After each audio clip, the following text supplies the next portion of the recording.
Hi boys and girls, I am going to read a book today called The Lorax by Dr. Seuss, and we just celebrated Earth Day not so long ago, and so I thought this would be a perfect book to go along with that.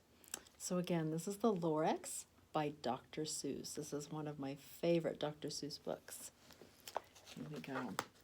The Lorax by Dr. Seuss.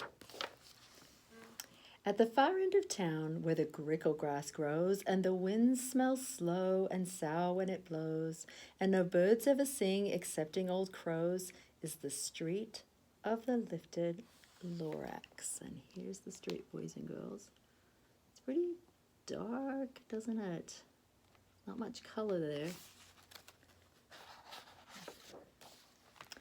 And deep in the grickle grass, some people say, if you look down deep enough, you can still see today where the Lorax once stood, just as long as it could, before somebody lifted the Lorax away. What was the Lorax, and why was it there, and why was it lifted and taken somewhere? From the far end of town where the grickle grass grows, the old Onceler still lives here. Ask him. He knows.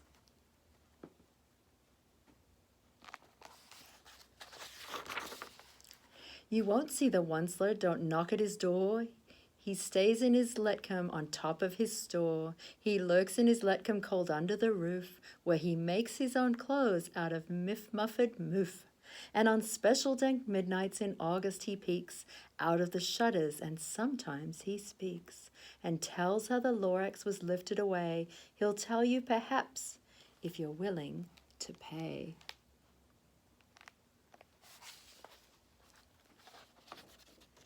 At the end of the rope, he lets down a tin pail, and if you toss in 15 cents and a nail, and the shell of a great-great-great-great-grandfather snail, goodness, it's an interesting collection of things, isn't it, that he's putting into the pail or bucket.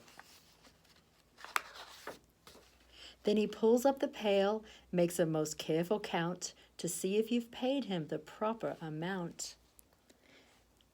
Then he hides what you paid him away in his snub, his secret strange hole in his grovelous glove.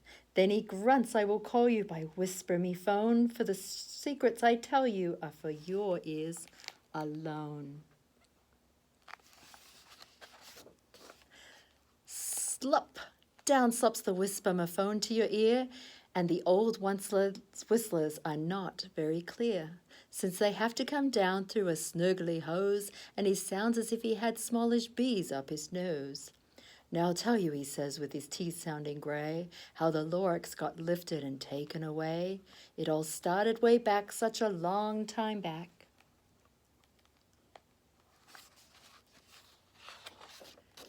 Way back in the days when the grass was still green, and the pond was still wet, and the clouds were still clean, and the song of the swans rang out in space, one morning I came to this glorious place, and I first saw the trees, the truffula trees, the bright-coloured tufts of the truffula trees, mile after mile in the fresh morning breeze.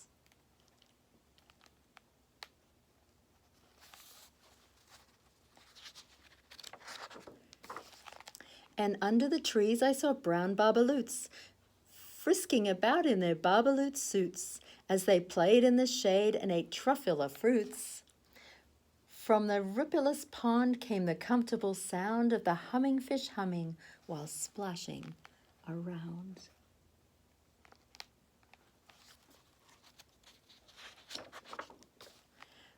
But those trees, those truffula trees, all my life I've been searching for trees such as these. The touch of their tufts was much softer than silk, and they had the sweet smell of fresh butterfly milk. I felt a great leaping of joy in my heart. I knew just what I'd do. I unloaded my cart. What do you think he's going to do, boys and girls, with those beautiful trees, those colorful trees? In no time at all, I had built a small shop. Then I chopped down a truffula tree with one chop, and with great skillful skill and with great speedy speed, I took the soft tuft and I knitted a thneed. goodness. Look at that thneed that he made. Here it is, right here, boys and girls. The instant I'd finished, I heard a gazump. I looked, I saw something pop out of the stump of the tree I chopped down. It was sort of a man. Describe him? That's hard, I don't know if I can. He was shortish and oldish and brownish and mossy, and he spoke with a voice that was sharpish and bossy.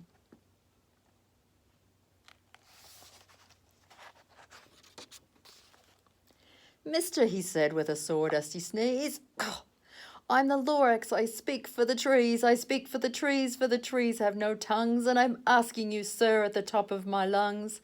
He was very upset as he shouted and puffed, what's that thing you've made out of my truffula tuft? Do you remember what it's called, boys and girls? A thneed. Look, Lorax, I said, there's no cause for alarm. I chopped just one tree, I'm doing no harm. I'm being quite useful, this thing is a thneed. A thneed's a fine something that all people need. It's a shirt, it's a sock, it's a glove, it's a hat. But it has other uses, yes, far beyond that. You can use it for carpets, for pillows, for sheets. You can use it for carpets, or curtains, or covers for bicycle seats. The Lorax said, sir, you are crazy with greed. There is no one on earth who would buy that full thneed. What do you think, boys and girls? Do you think anybody's going to buy that thneed? What do you think? But the very next minute I proved he was wrong, for just at that minute a chap came along, and he thought that the thneed I had knitted was great. He happily bought it for $3.98. I laughed at the Lorax, you poor stupid guy. You never can tell what some people will buy. My goodness. What do you think is going to happen next? I repeat, cried the Lorax, I speak for the trees. I'm busy, I told him. Be quiet if you please. I rushed across the room and in no time at all built a radio phone. I put in a quick call. I called on my brothers and uncles and aunts and said, listen here, here's a wonderful chance for the whole Onceler family to get mighty rich. Get over here fast, take the road to North Nitch, turn left at Weehawk and sharp right at South Stitch. Oh boy, things are going to start happening. And in no time at all in the factory I built, the whole Onceler family was working full tilt. We were all knitting thneeds just as busy as bees to the sound of the chopping of truffula trees. Uh-oh, look at all these trees that are being chopped down. These beautiful trees. Then, oh baby, oh, how my business did grow. Now chopping one tree at a time was too slow. So I quickly invented my super axe hacker, which whacked off 4 truffula trees at one smacker. We were making thneeds 4 times as fast as before, and the Lorax, he didn't show up anymore. Where do you think that Lorax went, boys and girls? He's not there right now. Oh, here he is. You see him right there at the door. For the next week he knocked on my new office door. He snapped, I'm the Lorax who speaks for the trees, which you seem to be chopping as fast as you please. But I'm also in charge of the brown barbaloots, who played in the shade in their barbaloot suits and happily lived eating truffula fruits. Now thanks to your hacking my trees to the ground, there's not enough truffula fruit to go round. And my poor barbaloots are all getting their crummies because they have gas and no food in their tummies. Oh, those poor barbaloots. They love living here, but I can't let them stay. They'll have to find food, and I hope that they may. Good luck, boys, he cried, and he sent them away. I, the Onceler, felt sad as I watched them all go, but business is business, and business must grow regardless of crummies in tummies, you know. Oh boy, boys and girls.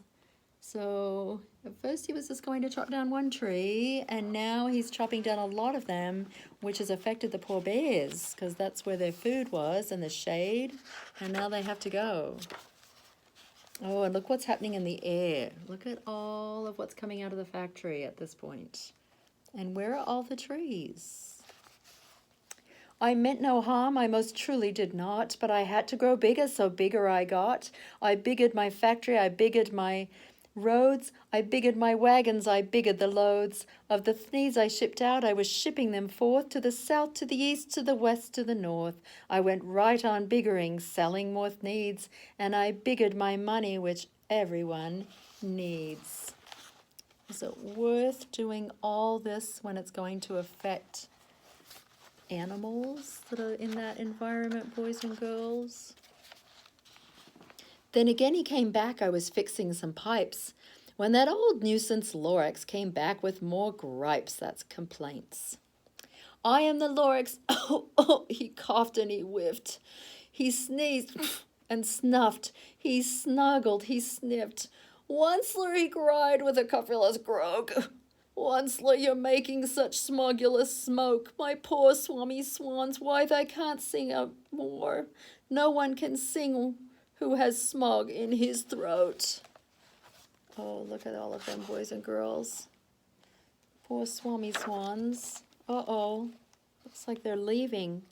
And so, said the Lorax, please pardon my cough. They cannot live here, so I'm sending them off. Where will they go? I don't hopefully know. They may have to fly for a month or a year to escape from the smog you've smogged up around here. And look at all that smog in the air, boys and girls, those beautiful blue skies that we had. Now look what's happened. Oh my goodness. The trees are disappearing. The animals are having to leave. But they just want more and more money, don't they? So they keep chopping those trees. What's more, snapped the Lorax, his dander was up. He's getting pretty upset, boys and girls. Let me say a few words about gluppity glup. Your machinery chugs on day and night without stop, making gluppity glup, also schloppity schlop. And what do you do with this leftover goo? I'll show you, you dirty old onceler man, you. Uh-oh, look at all that glup, gloop and glop, boys and girls. Where do you think he's putting it? Oh my goodness, look where he's putting it. You're glumping the pond where the humming fish hummed. No more can they hum, for their gills are all gummed. So I'm sending them off, oh, their future is dreary. They'll walk on their fins and get woefully weary, in search of some water that isn't so smeary. Oh, can you imagine living in water like that, boys and girls? It would be hard to breathe, wouldn't it? And then I got mad, I got terribly mad. I yelled at the Lorax, now listen here, Dad. All you do is yap yap and say bad, bad, bad, bad. Well, I have my rights, sir, and I'm telling you. I intend to go on doing just what I do, and for your information, you Lorax, I'm figuring on biggering and biggering and biggering and biggering. Turning more truffula trees into thneeds, which everyone needs. Do you think everybody needs all those thneeds, boys and girls?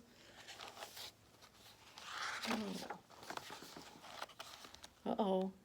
And at that very moment, we heard a loud whack. What do you think it is? From outside in the fields came a sickening smack of an axe on a tree. Then we heard the tree fall, the very last truffula tree of them all. It's the last one, boys and girls. Look how bare it looks out there, where once there were all those beautiful truffula trees. No more trees, no more needs, no more work to be done. So in no time my uncles and aunts, everyone, all waved me goodbye. They jumped into my cars and drove away under the smoke-smothered stars.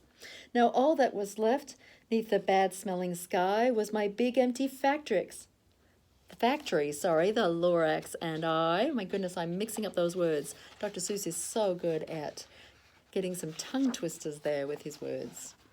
The Lorax said nothing, just gave me a glance, just gave me a very sad backwards glance as he lifted himself by the seat of his pants, and I'll never forget the grim look on his face when he hoisted himself and took leave of this place through a hole in the smog without leaving a trace. Look what's happened to what was once a beautiful place, boys and girls. We had all those colourful truffula trees and the blue skies, and now look what's happened. The trees are all gone, the animals have had to all leave, and look what's happened in the sky. It would be hard to breathe, wouldn't it? And all that the Lorax left here in this mess was a small pile of rocks with one word, unless. Can you say that? Unless. Whatever that meant, well, I just couldn't guess. That was long, long ago, but each day since that day, I've sat here and worried away.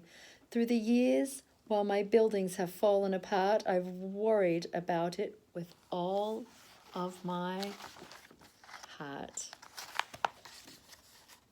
And it looks like he's got a lot of time on his hands to be thinking about it now that everybody's gone.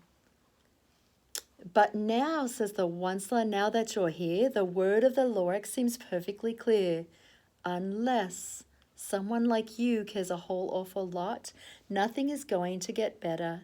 It's not.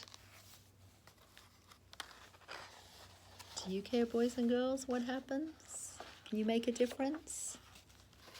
So catch, calls the Onceler. He lets something fall. It's a truffula seed. It's the last one of all. You're in charge of the last of the truffula seeds. Plant a new truffula, treat it with care, give it clean water and feed it fresh air. Grow a forest, protect it from axes that whack. Then the Lorax and all of his friends may come back.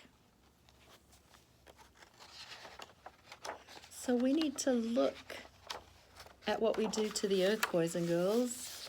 We can do a lot of damage when we cut down trees, when we pollute the skies and the water around us. So I thought this book is a really good reminder of things that we can do for Earth Day and throughout the year, boys and girls.